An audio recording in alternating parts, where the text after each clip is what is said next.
So Okay. this gives me a good background, Manika, and so I think let's formally start this. So congratulations on a 690. Thank you. Incredible improvement on verbal. I mean, we started with a V28, Yes. and then now at a V40. So, and quant side, I think we'll talk a bit about. We didn't talk as much about it prior to beginning the recording, but 690, good score, a really good improvement. I mean, I'd say if you look at the lowest and the highest point, it's a 100-point swing, which is really Yeah. good. So let's talk about this. So you started your preparation when? When did you start thinking about the GMAT? I started thinking about it in January 2019. Okay. But at that time, I was very confused because my perspective was clear that I want to do my executive MBA and from India itself. I don't want to step out of my country for this. So at that time, I had this thing in my mind that what should be my path for it, because earlier I gave my CAT the previous year. And in one of the CAT sessions only, they had this session about CAT and GMAT. Okay. The coaching itself provided this thing, and Okay. I was attending their video classes. So they were like CAT versus GMAT type of thing. Okay. So they only gave me this idea that if you are looking for this type of thing, then GMAT is also a good option for that. GMAT Okay. for me, GMAT was only earlier when I used to get it from my seniors or anybody. I heard about GMAT only for studies abroad. But eventually I came to know that it is not only for abroad. Some Indian institutes are, and some elite institutes are accepting it for what I want actually, to a do. lot of elite ones are accepting A it lot now. of yeah, Pretty yeah. much, That if I you're went looking for executive MBA, that's GMAT. So they accept more of GMAT is GMAT pretty than much. CAT. Yes. Yeah. So I, after my failed attempt at CAT, and I realized, and many people told me that if you are good at verbal, then you can. Go ahead. So many people told me that if you are confident with your verbal part, then you can go for GMAT. It's a better option for you as compared to CAT, because for CAT, if you look at it, it is more into reading comprehension. Yes. But GMAT is more in depth for if you are looking into sentence correction and critical reasoning. They are testing more aspects of it. Yes. Go ahead. Sorry. It's No, it's okay. So that is why I felt that GMAT is also a good option, and I went for it. But in by February or March, I made up my mind. Although I had purchased my course from e-GMAT from in January itself, it was like a New Year resolution thing that I took, that I have to work towards GMAT. Yeah, but the thing is that I could not keep my sane mindedness till after 2 months. I realized, okay, this is pretty good. I'm getting interested in this, so I should work for it. By March, I started. By March, you started preparing. You took your first attempt in August. And we were discussing earlier, and your first attempt was 640, disappointing score, actually. Decent quant score, disappointing verbal score. And you were looking and we said, hey, why is it that you didn't do as well? Yeah, because it was even more so disappointing for me, because from my school days always, it was like maths was the weaker point and English was a stronger thing. And when you fail at the thing that you are strong at, then it hits your confidence bad. It does. It was like every friend of mine looking at my score, they were like, you scored lesser in English. How is that possible? Okay, just 1 second. Let me just pause this recording. I'm going recording. So you verbal was a disappointment for you, and it was a shock for everyone. But then we were talking about, and we said, V28 first attempt, V40 final attempt. What was the difference? And what you said was, when you were studying the first time, you focused on learning the concepts, but kind of ignored the methods. Tell me the thought process behind it. Actually, when I was giving my first attempt, my prime focus was that I have to cover it all. I don't want to miss any part of the syllabus. I don't want to miss even a single concept. So my main focus was, and since I traveled to my work, which is 1.5 hours of travel, in that travel time, each side, I used to go through the e-GMAT videos on my cell phone. And when you are traveling, you're not noting down things. You're simply watching the videos and you are just trying to grasp as much as you can. my thing was I want to finish it all and I want to practice as much as I can. So I wanted to finish it in faster pace so that I can practice. I have more time for practice. So you finished everything quickly and then you spend a ton Yeah. of time practicing. Yes, yes, How yes. much? That's what I wanted to do. So let's talk about from March till your first attempt was on 23rd of August. Yes, Okay. yes. So how much time did you spend practicing out of that? So I think you're talking about 4 months here, if you were to guess. Yeah, I had 4 months. So I completed my whole syllabus in 1.5 months or so, all the videos. I was watching them in a go. I was not even bothered about, like, the e-GMAT says that you have to first watch the concept, then you have to practice the questions related to it from the portal itself, then you have to practice questions related to it from the official guides. But I was like, no, I want to just finish off this quickly. I'll absorb as much as I can, and then I'll sit in one go and I'll practice in one go after I'm done with all the syllabus. That was a wrong approach that I took, I feel, because if I had started using the strategies from the day one itself, like if I'm doing a concept and I had to build on the practice from that concept, then move on to the next one, it would have been much better. And this wisdom I got only once I was done with that 640 attempt and got a V28. So you got this V28, and then so let's kind of now fast forward to your final attempt. Okay. Yeah. Even which you improved from a V30 to a V40. Actually, it was a really incredible improvement. So there, how did you study? Actually, now what I started is I again revisited all the videos, and what I did is at every point I started So this was noting down after the things. conversation with Kanupriya, right? After the conversation with Kanupriya. Kanupriya suggested me about that cementing approach. She sent me a video about how to revise, because she said that, see, one thing we are sure of, that you have covered the concepts, but you have not used the strategies as they had advised. So now what she wanted me to do is go through the revision videos, how I am supposed to So revise. revision A, revision B. Yes, And the yes, strategic yes. review piece, okay. Strategic reviews. So that's what she provided me, and I started using that. Then eventually, and the best thing I found in this time is when I was super confused, like what to do now. I have a 640 in my hand. Should I go for a next attempt? And what should I focus on? So I was like sitting like that, and I thought, okay, let me do one thing. Let me get my ESR and ask e-GMAT itself that what are the next steps for me. And to my delight, I got the response, and like it was not even 24 hours, and I got a response. See, okay, it's not that disheartening. You can push it up, and these are the ways that you can do it. So that was really good, because after a disheartening exam, you need someone to tell you, okay, this is not the end. You can go ahead again. So that's what helped me. Okay. And so you got that response, and then when you studied for that V40, you then did you go to the concept files again, or did you just focus on the Yeah. application? No. I started with the concept file. I started it as if I'm doing it from the day one. Like I agreed to the point that I'm doing it in a wrong way. There's something absolutely wrong that I'm doing. So I started it again, and I started absorbing each word.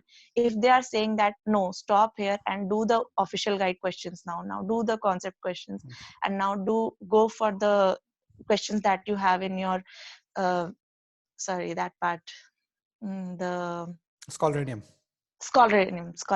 So go for the Scholaranium. Then I used to follow that approach. Now it was like I have to stick to the strategies that they are telling, and I don't have to use my wisdom in that. Very well said. I would say. So then this is good. I'm really glad you did that. And so when you were doing the application files and you were doing this a second time, first of all, were you still doing it while going from your home to work office? No, I agreed to this point that when you're traveling, you cannot focus that well. Yes. At least in my case, I could not. No, it's Many not. people do it very well. No. It's, imagine this is the portion of my visual cortex that I'm seeing. It's like all of this is around me is empty, right? It's very difficult to focus to learn. You can watch videos which are entertaining, but you can't comprehend things. Yeah. So I made up my mind. See, I'm using these 1.5 hours to sleep to give myself rest so that I don't sleep while I go home and I study. Okay. And and how do you travel? I mean, is it a taxi? Is it a bus? What is it? I used to travel by bus. Okay. At that time, I was traveling by bus. And you had no friend. I mean, you decided to sleep in the bus. You must have had to tell Yeah. people, I'm sleeping. No, no, Sorry, I no. can't talk to you.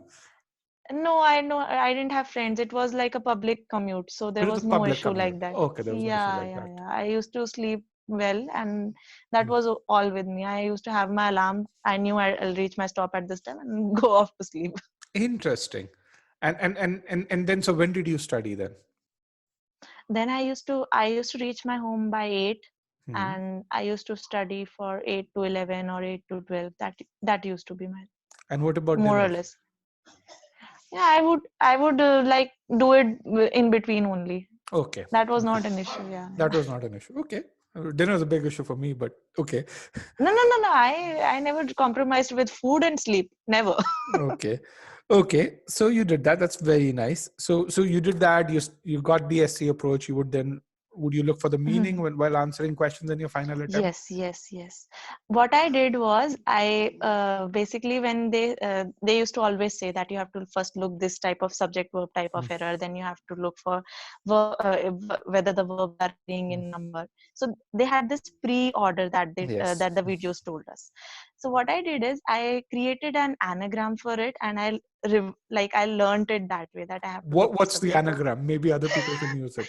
It was like something I don't remember it very clearly because I'm these days I'm in like no study mode. So it was Mm. like something like Sardar Vallabh Bhai Patel. I made it like S Wow. for subject Subject. verb, and Yes.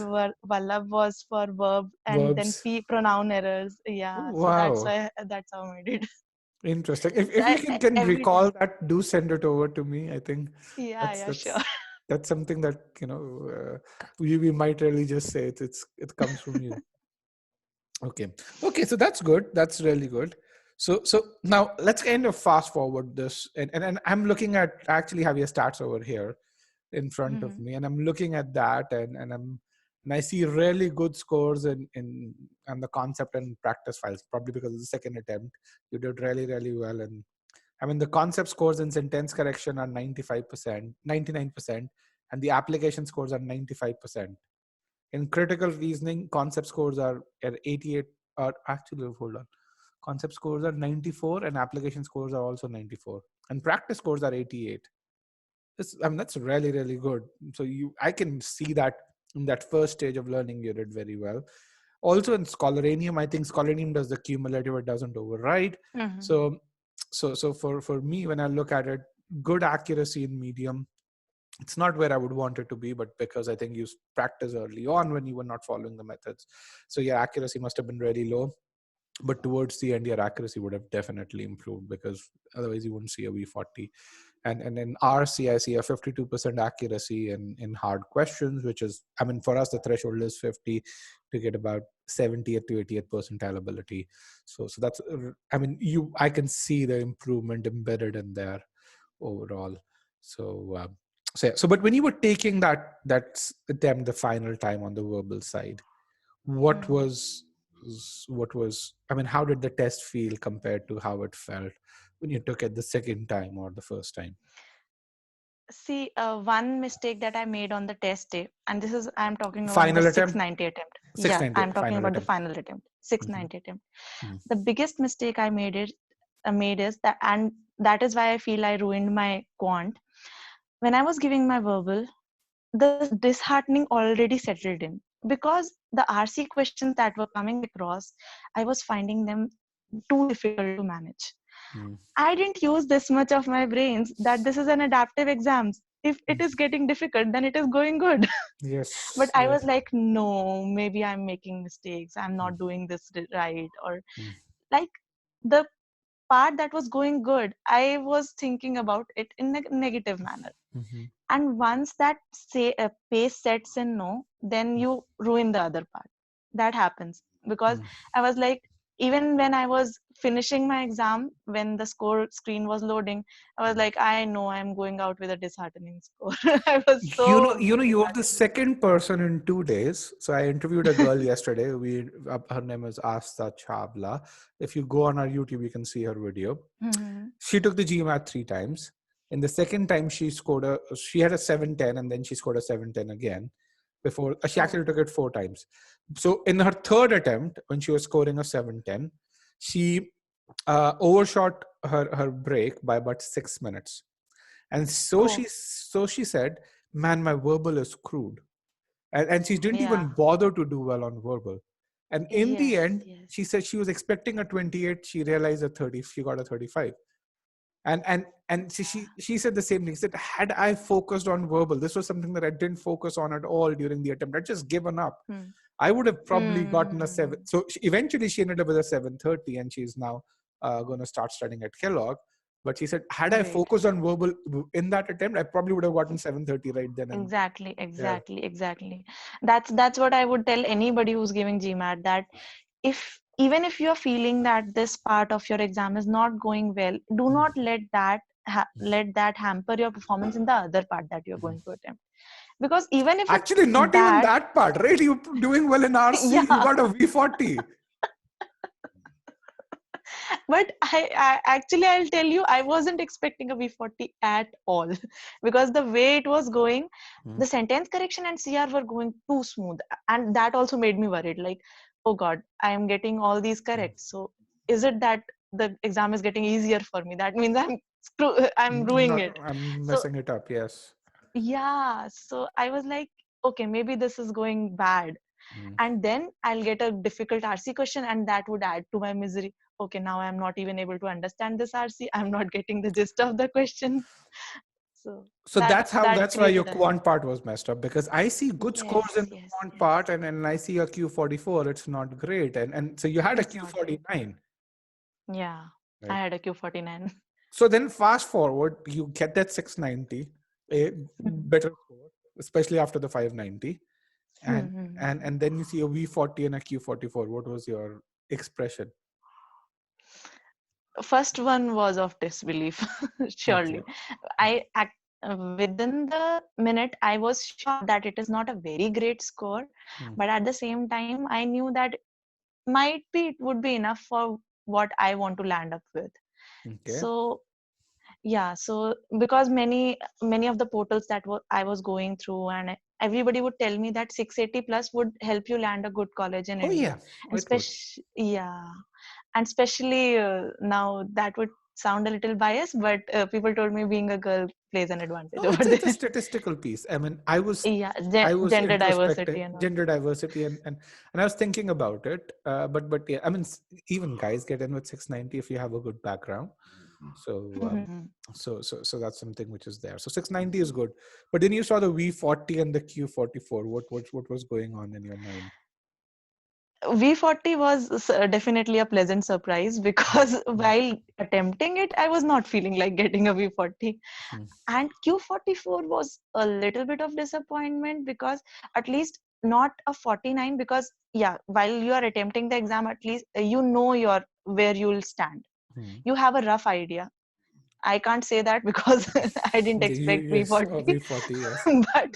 but at least the Q44 was a little disappointment, because I knew that I'm the same person who got Q49. So had I scored Q49, then I would have been able to touch better scores. Oh, 720, 730. Yeah, so that would have been like, if the best of two were there, then it would have been a great combination. Yes. So let's kind of summarize your experience. So what would you say to someone who's preparing for the GMAT during the study phase? Not just focus on learning the concepts, but also but also focusing on the strategies and following them. Following them, because we may feel that this doesn't work for us, but at least it's worth giving a shot. At least try it and then decide if it is working or be not. diligent about it. I mean, if you think about it, in your first attempt, you probably spend more hours, right, studying. Yes, exactly. You probably practice a lot more questions, or maybe I didn't ask you this part. More than it was required. In the final attempt, if you compare your first attempt versus your final attempt, in which attempt did you think you practiced more questions, solving questions, if you were to just say? I think I practiced more in 640 attempt. The first attempt, right? And in which attempt were you more confident of going into the test? The second one. Yes. So, and that's kind of where it is. It's not about practicing questions, especially on a test like the GMAT, and which is kind of where people who come from that cat mentality, where people say practice, yeah. And they come into the GMAT, they try and apply the same thing like a hammer, and it doesn't work. It doesn't work because see, I may, like, many people and many portals would tell you that more or less these are the type of questions that you are getting. Modifiers are the best part that they want to test, but it is not like that. There would be questions related to parallelism, there would be questions related to idioms, which you may feel, because of the so-called portals that are telling you, that they are not the ones that are very frequently tested questions. It's not that way at all. A GMAT, like one of the videos that I saw, he said a very good thing, that a GMAT attempt for you would be different from somebody else. A cat person would say the quant of GMAT is easier, but maybe that person never scored up to Q50. Oh, yeah. Then the quant is easier for that person because he was only getting simpler questions to attempt. So it is very subjective. You It's cannot actually say that. very well said. Yeah. Another very interesting piece, the moment you just said that. So we hire a lot of people who are CAD instructors, former CAD instructors, or current CAD instructors even then, and our people who've aced the CAD. So they're people who actually would score 99.99 percentile on CAD quant, and they would get to a Q50, but they'd struggle with a Q51 on the GMAT. They take 2 or 3 attempts to get to it, just because it's not about math, it's about logic when it comes to. It's about logic. And CAT has this simple thing, no? You know it, whether you got a question correct or you got it wrong. But the paper is same for everybody. Yes. So the difficulty level is same for every candidate that is attempting it. Yes. The GMAT is not. Yes. Is not that way. Yeah. Oh, who is that? Sorry. Okay. So now Great Lakes for you, and then Tata Administrative Services. So and you said you have an interview call from Great Lakes, and TAS you have applied to, and you're still waiting to hear back. The score cutoff is cleared, like the stage 1 is done. Now it is like the eligibility check that would be done by February end, and by March or April they'll be providing the dates for GD and PI. So if I make it to that point. So TAS is just you have a score cutoff, then they check some eligibility. There's no application the way it's on the application part starts when you are eligible for it. Then the form filling part starts. That is so nice, right? They really tell you if you can even apply, so you don't invest up front. As long as you have the exactly. Like I would suggest that.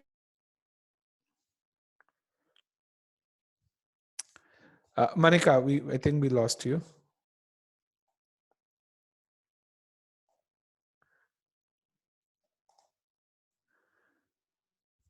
I guess we have. No, that's fine. You're back now. Yes. So you said I would suggest that's where I lost you. With regards to TAS. So what were you saying? It's better. Yeah, it is a better approach that they are following, that they are telling you first provide us just your score. We'll see if you clear the cutoff. Then you go ahead into filling the form and all the formalities that are to be done. I know, but I mean, I think it's a different approach. It's a because here is where I think I would say why eliminate people just on the GMAT. I think that they've done other achievements also. So I mean, although I would love if that were the case, it just increased the value of the GMAT score. but I also understand the other side. People's experience needs to be considered, especially when you're looking at a B school, not where people had significant experience prior to this. So Manika, so good luck. Is what I would say. I mean, thank you. You're in a good place right now, and one thing that if you do decide to really try for ISB next year, that's something which I think with the 690 it's just a possibility. So and how many years of experience do you have? By March I'll be having 4 years of experience. See, I mean, ISB would also work really well for you. But I guess they have this 5 years thing, no? No. Who says that? No. ISB has 4 years. Okay. ISB has 4 years. There's no hard and fast rule when it comes to any of this. You can get in there with 3 years if that 3 years is substantial experience. Yeah, but mine is not a managerial experience. Doesn't matter. Okay. I mean, we've had a lot of former e-GMATers have graduated from ISB actually. So people who worked at e-GMAT. So and then I mean, if you want, I can send you. We've hosted ISB on our portal, so I can send you the recording. Or in fact, if you go to our YouTube channel and search e-GMAT and ISB, you should be able to get the recording over there. Yeah. But yes, there is no rule. Like there's a range. They look for minimum of 2 years, and they go all the way up to 12, 13 years. So I'd say ISB is still within your reach if you want to do that. So, but Great Lakes is a good school too, and you've had people who've gone there as well. And I was telling you about Bruno. So yeah, good luck, and be great if you can provide a review of the e-GMAT course.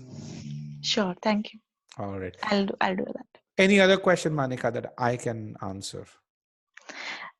It would be very vague because it's just day after tomorrow that I have an interview, and I'm like, I have gone through all the rounds that they are looking for. They have this essay writing, and then further they have an interview and all. But I'm a little jittery, as in, what am I supposed to prepare about it? About the interview? Yes. Yeah. So I think there are 3 or 4 things that you need to do. First of all, you need to be able to talk about your journey very well. So which means that you need to rehearse this in front of a mirror, and you need to record it.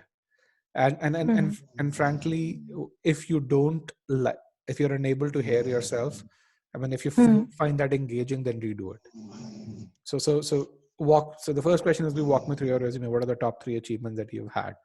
So you should have an answer which is about 5 to 7 minutes, which is interesting, which talks about this is what your interest was. This is kind of how you got placed on TCS. This is what you focused on when you were at TCS. And these are the 2 or 3 things that you feel really proud of that you achieved at TCS. Then in terms of this, the question would come, why are you proud of those things? So you have to give good reasons. Then a natural evolution of there could lead to, okay, what are you interested in, and why are you doing an MBA? What would an MBA add? What would you focus on? So that's kind of where it would be. I think that's the kind of preparation that you can do. And then if around your interest there are any current events going on, then or any, I mean, hypothetically speaking, let's say you were interested in cars, just and specifically around engines in cars, and a question would come, hey, given the fact that the world's going electric, what do you think is the role of gasoline powered engines? What do you think is going to happen to your profession? Or if you're interested in technology, then where do you think machine learning fits in with regards to the general set of coding when all the algorithms are built that way? It's a very natural question that would come, and you should have good answers to that. So that's where I would say, I mean, an interview is a make or break thing in many ways, in the sense that if they love you, they probably will offer you a scholarship. Great Lakes does offer scholarships. But if they don't like you, if you feel, hey, post your MBA, you're not going to be a great candidate in the placement market, they might not offer you the admission either. So prepare for it. That's what I would say. Sure. Okay. That's it. Well, good luck, Manika, for the interview a couple of days down the line. Once, do let me know how that goes. Yeah, sure. All right. Thank you very much, and have a good evening. Thank you. Same to you. Bye.